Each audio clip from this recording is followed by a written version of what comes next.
প্রকৃতপক্ষে মেয়েরা ওই ছেলের প্রতি বেশি আকৃষ্ট হয় এবং প্রেমে পড়ে যে ইমোশনালি স্ট্রং, মানে আবেগের জায়গা থেকে স্ট্রং, এবং তাদেরকে পাওয়ার জন্য তাদের পেছনে ঘুরঘুর করে না। তাহলে তার মানে কি আপনার উচিত কোনো মেয়েকে পাত্তা না দেওয়া? উত্তরটি হচ্ছে না। এরকমটা করলে হয়তোবা আপনি লাইফ টাইমেও কোনো মেয়েকে আপনার প্রতি আকৃষ্ট করতে পারবেন না। মেয়েদের পেছনে ঘুরঘুর না করার মানে হলো কিছু কাজ আছে যেগুলো আপনাকে অন্য ছেলেদের থেকে একটু ডিফারেন্টভাবে করতে হবে, যাতে আপনি সহজেই অন্যদের থেকে আলাদা হয়ে যেতে পারেন। আমি এই ভিডিওটাতে বলেছিলাম মেয়েরা ওই ছেলের প্রতি আকৃষ্ট হয় যাকে অন্যদের থেকে আলাদাভাবে চেনা যায়। মোট কথা যে বাকি 8-10টা এভারেজ ছেলের মতো না। দেখুন, আমাদের এই ইউনিভার্সে নির্দিষ্ট কিছু ল রয়েছে, সেই লগুলোই সব কিছুকে পরিচালনা করে। তেমনি মেয়েদের মধ্যেও কিছু ল রয়েছে যে লগুলো বলে দেয় সে কিভাবে অন্য একটি ছেলের প্রতি আকৃষ্ট হবে। যদি আপনি মেয়েদের লগুলো কিভাবে কাজ করে তা বুঝতে পারেন, তাহলে আপনি অন্য ছেলেদের থেকে কিছু কাজ একটু ব্যতিক্রমভাবে করলেই খুব সহজেই নিজেকে মেয়েদের কাছে একজন আকর্ষণীয় ছেলে হিসেবে উপস্থাপন করতে পারবেন, যাকে মেয়েরা অন্যদের থেকে আলাদা মনে করবে এবং সহজেই যার প্রতি আকৃষ্ট হবে। এখন আমি আপনাকে এরকম 5টি মাইন্ড ট্রিক্সের কথা বলবো যা আপনাকে অন্যদের থেকে আলাদা করে মেয়েদের কাছে আরও আকর্ষণীয় করে তুলবে। নাম্বার 1, ঘন ঘন মাথা নাড়বেন না এবং অট্র হাসি হাসবেন না। স্টাডি দেখায় যে পুরুষদের হাসি মাখা মুখ মেয়েরা তেমন একটা আকর্ষণীয় মনে করে না। যেসব ছেলেরা কম হাসে বা তেমন একটা হাসে না, মেয়েরা তাদেরকে বেশি আকর্ষণীয় মনে করে। হাসি মাখা মুখের চাইতেও যখন আমাদের ছেলেদের চেহারায় রাফটাপ একটা ভাব থাকে, মেয়েরা সেটিকে বেশি পছন্দ করে। কেন? কারণ আপনার চেহারায় যদি রাফটাপ একটা ভাব থাকে, তাহলে মেয়েদের ব্রেনে সিগন্যাল যাবে যে আপনি একজন বেটার প্রোটেক্টর, তাকে প্রোটেকশন দিতে পারবেন। আপনি খেয়াল করলে দেখবেন যাদের চেহারায় রাফটাপ একটা ভাব থাকে তাদেরকে কিছুটা হিংস্র মনে হয়, তাকে দেখলে মনে হয় সে তার নিজের এলাকা সেভ করতে পারবে। এছাড়া যখন আপনি কথা বলার সময় খুব বেশি মাথা নাড়তে থাকেন, তখন এটি সিগন্যাল দেয় যে আপনি ভিক্ষুকের মতো আচরণ করছেন, মানে আপনাকে যা বলা হবে আপনি করুণা নিয়ে তাই করবেন। সো আপনি যখন স্পেশালি কোনো মেয়ের সামনে থাকবেন বা মেয়েদের সাথে কথা বলবেন, তখন খুব একটা হাসবেন না, আর প্রিয় বাধ্যগত ছেলের মতো ঘন ঘন মাথা আপ অ্যান্ড ডাউন করবেন না। এতে করে আপনাকে রাফটাপ দেখাবে। আর তাছাড়া একজন ছেলে হিসেবে আমাদের খুব বেশি হাসা উচিত না, যদিও বলা হয় হাসি আমাদের জন্য উপকারী। আর একান্ত যদি হাসি দেওয়ার দরকার পড়ে তাহলে এমনভাবে হাসবেন যাতে আপনার দাঁত দেখা না যায়। নাম্বার 2, যতটা সম্ভব কম কথা বলবেন। ছোটবেলা থেকে আমরা স্কুল, কলেজ এবং অন্যান্য সিস্টেমের মাধ্যমে এমনভাবে বড় হয়েছি যাতে আমাদেরকে বেশি কথা বলতে হয়। এমনকি আমাদের সময় তখন বিতর্ক প্রতিযোগিতা পর্যন্ত ছিল, সেটা মেবি এখনও আছে। তবে চুপ থাকা খুবই পাওয়ারফুল একটি কাজ, আর এর মাধ্যমে আপনি মেয়েদের অ্যাটেনশনকে আপনার দিকে টেনে আনতে পারবেন। কারণ চুপ থাকা মানেই মিস্টিরিয়াস হওয়া, আর মেয়েরা মিস্টিরিয়াস ছেলেদের প্রতি আকর্ষণ অনুভব করে। আপনি যত কম কথা বলবেন ততই আপনাকে বুঝতে পারা তাদের জন্য কঠিন হবে, এবং আপনি যখন কথা বলবেন তখন আপনার কথাটি অন্যদের কাছে মূল্যায়ন বেশি পাবে। আমরা যখন অন্য মানুষদের সাথে কথা বলি তখন উল্টো পাশের মানুষ খুব বেশি জ্ঞানী না হলেও তারা আমাদের ভয়েস টোন এবং আমরা যা বলি সেটার মাধ্যমে খুব সহজেই আমাদের ব্যাপারে মাপযোগ করে ফেলতে পারে। যাদের পার্সোনালিটি খুব স্ট্রং তারা কোনো কিছু বলার দরকার হলে খুব কম কয়েকটি শব্দের মাধ্যমে সেগুলো বলে থাকে। তবে মাথা রাখবেন, আপনি যদি কম কথা বলার অভ্যাস করেন তাহলে আপনার মধ্যে অবশ্যই কনফিডেন্ট হোল্ড করে রাখবেন। আপনার চোখে মুখে এবং ফেসিয়াল এক্সপ্রেশনে কনফিডেন্ট ভাবটা ধরে রাখবেন। না হয় পরবর্তীতে আপনার যদি কিছু বলার দরকার হয়, চেহারায় কনফিডেন্ট না থাকলে আপনাকে দেখতে কিছুটা উইয়ার্ড দেখাবে। নাম্বার 3, কথা বলার সময় কিছুক্ষণ পজ হয়ে নেবেন।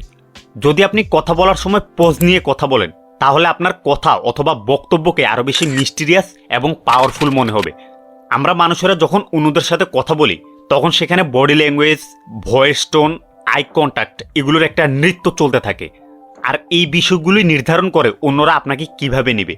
যেমন কেউ যদি খুব দ্রুত কথা বলে আমরা অটোমেটিক বুঝে ফেলি তার মধ্যে কনফিডেন্স কম বা সে নার্ভাস। আপনি যখন কারোর সাথে কথা বলতে যাবেন তখন কথা শুরু করার আগে 4 সেকেন্ডের মতো পোজ নিয়ে তারপর শুরু করুন। কথা শুরু করার আগে যদি আপনি 1 সেকেন্ড আই কন্ট্যাক্ট করে তারপর শুরু করেন তাহলে উল্টো পাশের জন কিছুটা আনইজি ফিল করতে পারে। মাথা রাখতে হবে, আমাদের উদ্দেশ্য কাউকে আনইজি ফিল করানো না, বরং নিজের দিকে আকৃষ্ট করা।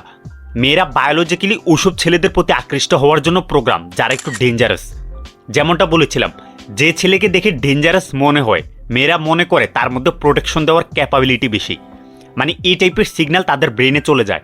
সেজন্য আপনি যখন কথা বলার সময় পজ নেবেন বা শুরু করার সময় পজ হয়ে তারপর শুরু করবেন, তাহলে এই বিষয়টি অন্যদের চোখে আপনাকে কিছুটা ডেঞ্জারাস এবং মিস্টিরিয়াসভাবে উপস্থাপন করবে। আর মেয়েদের সামনে করলে তারা বায়োলজিক্যালি আপনার প্রতি আকৃষ্ট হবে। এই কাজটি যখন করবেন তখন আপনার ফেসের মধ্যে প্রেজেন্ট মোমেন্ট একটা ভাব রাখবেন, যাতে মনে হয় আপনি প্রেজেন্ট মোমেন্টে রয়েছেন। এতে করে আপনার এই আচরণটাকে আরও ইনহেন্স দেখাবে। নাম্বার 4, কোনো বিষয় খুব বেশি এক্সাইটমেন্ট শো করবেন না। অনেক ছেলে আছে যারা নতুন কিছু একটা কেনার পর অথবা পাওয়ার পর খুব এক্সাইটমেন্ট শো করে। নানাভাবে তারা তাদের এই এক্সাইটমেন্টের ইমোশনটাকে জাহির করে। কিন্তু একজন ছেলে বা পুরুষ হিসেবে আমাদের খুব বেশি ইমোশনাল হওয়া বা ইমোশন শো করানো উচিত না। ইমোশনের মাধ্যমে আমরা অন্যদেরকে ফিগার আউট করতে পারি। সো আপনি যখন ইমোশন শো না করেন তাহলে অন্যরা আপনাকে সহজেই ফিগার আউট করতে পারবে না। আসলে ইমোশন শো করা নারীদের কাজ, আমাদের পুরুষদের না। মাথা রাখবেন, ইমোশন যত হাই, ইন্টেলিজেন্স তত ডাউন। মেয়েরা যখন একজন ছেলেকে ফিগার আউট করার চেষ্টা করেও তাকে ফিগার আউট করতে না পারে, তখন তারা এই বিষয়টিকে অনেক পছন্দ করে। এতে করে মেয়েটি ওই ছেলের প্রতি আরও কৌতূহলী হয়ে পড়ে। মেয়েরা হলো বিড়ালের মতো, যেমনটা বিড়াল আপনার ঘরের খাটের নিচে, শেল্পের উপরে বা ড্রয়ারের ভেতরে কি আছে এগুলোর ব্যাপারে খুবই কৌতূহলী। কোনো বিষয়ে খুব বেশি এক্সাইটমেন্ট না হওয়া এবং খুব ইমোশন বা আবেগ শো না করা আপনাকে একইভাবে মেয়েদের চোখে মিস্টিরিয়াস বানাবে। মেয়েরা যত আপনাকে কম বুঝবে ততই তারা আপনার প্রতি আরও কৌতূহলী হয়ে পড়বে। আর যত কৌতূহলী হবে ততই তারা আরও আকৃষ্ট হবে। আপনারা যারা বিবাহিত অথবা সামনে বিয়ে করবেন তাদেরকে একটি টিপস দিচ্ছি। যদি আপনি চান আপনার স্ত্রী আপনার প্রতি সবসময় আকৃষ্ট থাকুক, তাহলে আপনার লাইফের ব্যাপারে নিজ থেকে তাকে 100% বলবেন না। তাকে নিজে থেকেই ফিগার আউট করতে দিন এবং সেটা করবে। কিছু কিছু বিষয় সে আপনাকে প্রশ্ন করলে সেগুলোর কিছু কিছু উত্তর না দেওয়ার চেষ্টা করবেন। তবে সে নানাভাবে সেগুলোর উত্তর আপনার থেকে বের করার ট্রাই করবে, এমনকি ঝগড়াও করতে পারে।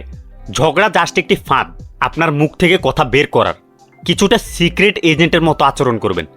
মেয়েরাও সিক্রেট এজেন্টের মতোই আপনার সাথে আচরণ করে, হয়তোবা অনেক সময় আমরা ছেলেরা এটি বুঝতে পারি না। তারা খুঁজে বের করবেই আপনার লাইফে কি চলছে। নাম্বার 5, একটু কঠিন হওয়ার ট্রাই করুন। অনেক ছেলেই মনে করে একটু কঠিন বা রাফ টাফ হওয়ার জন্য তার অনেক বডি বিল্ডার হতে হবে, অনেক লম্বা হতে হবে এবং শরীরে ট্যাটু ফ্যাটুও করতে হবে। কিন্তু এটি টোটালি একটি মিথ। একটু কঠিন হওয়া এটি শুধু আমাদের মাইন্ডের একটি স্টেট। কোনো বিষয় নানান মাধ্যমে জাহির করা আর অ্যাকচুয়ালি সেটা হওয়া দুই রকম বিষয়। আমাদের ছেলেদেরকে ফিজিক্যালি টাফ হওয়ার চাইতেও মেন্টালি টাফ হওয়াকে প্রাধান্য দেওয়া উচিত। হ্যাঁ, এই বিষয়টি সত্য। আপনার একটু বডি সডি থাকলে তখন আপনার টাফনেসকে একটু ইনহ্যান্স দেখায়, এর বাইরে আর কিছুই না। একজন ছেলে হিসেবে আমাদের সবসময় নরম থাকা উচিত না, সিচুয়েশন অনুযায়ী কঠিনও হতে হবে। একজন আদর্শ ছেলে বা পুরুষের মধ্যে কঠোরতা না থাকা তলোয়ারের ধার না থাকার মতো। যে ছেলের মধ্যে টাফনেস থাকে সে লাইফে রিস্ক নিতে তেমন ভয় পায় না, মানে আপনি তাকে সাহসী বলতে পারেন। আর মেয়েরা অটোমেটিক সাহসী ছেলেদের প্রতি আকৃষ্ট হয়। আপনার মধ্যে বডি সডি থাকা আপনাকে এই বিষয়ে কিছুটা হেল্প করবে টাফনেস দেখানোর ক্ষেত্রে, কিন্তু এটি ম্যান্ডেটরি না। মেন্টালি একটু কঠিন হওয়ার মানে হলো আপনার গার্লফ্রেন্ডকে কোনো একটি কথা বলার দরকার হয়েছে, আপনি বলেছেন, এখন সে কিভাবে রিয়েক্ট করছে সে বিষয়ে আপনি খুব একটা চিন্তা করছেন না। অনেকে রিস্ক নেওয়া মানে মনে করে তাকে 60,000 ফিট উপর থেকে লাফ দিতে হবে বা কোনো একটি বিজনেসে লক্ষ টাকা না বুঝে ইনভেস্ট করতে হবে। লাইফে শুধু এগুলো রিস্ক না, বিশেষ করে ছেলে আর মেয়ের অ্যাট্রাকশনের বেলায়। আপনি কোনো একটি মেয়ের সাথে গিয়ে আগ বাড়িয়ে কথা বললেন, এটিও এক ধরনের রিস্ক এবং এটিও মেন্টাল টাফনেসের একটি উদাহরণ। কারণ এই বিষয়টি শো করে যে আপনি বাকি অন্যান্য ছেলেদের মতো না, যারা নর্মালি মেয়েদের সাথে কথা বলতেই ভয় পায়। রিস্ক নেওয়ার সবথেকে বড় একটি উদাহরণ হলো আপনার মাইন্ডে যা চলছে তা বলতে ভয় না পাওয়া। এই মাইন্ড ট্রিক্সগুলো অ্যাপ্লাই করলে আপনি হয়তো অনেক ফ্রেন্ড পাবেন না, কিন্তু এটি আপনাকে অন্যের চোখে আরও অ্যাট্রাকটিভ বানাবে। সেই সাথে আপনি খেয়াল করবেন আপনার পার্সোনালিটি আগের চাইতে ইমপ্রুভ হয়েছে। নিজেকে ইমপ্রুভ করার জন্য আমরা মনে করি আমাদের নিজেদেরকে পরিবর্তন করতে হবে, কিন্তু যখন আপনি নিজেকে পরিবর্তন করতে যাবেন একটা সময় দেখবেন আপনি নিজেকে হারিয়ে ফেলেছেন।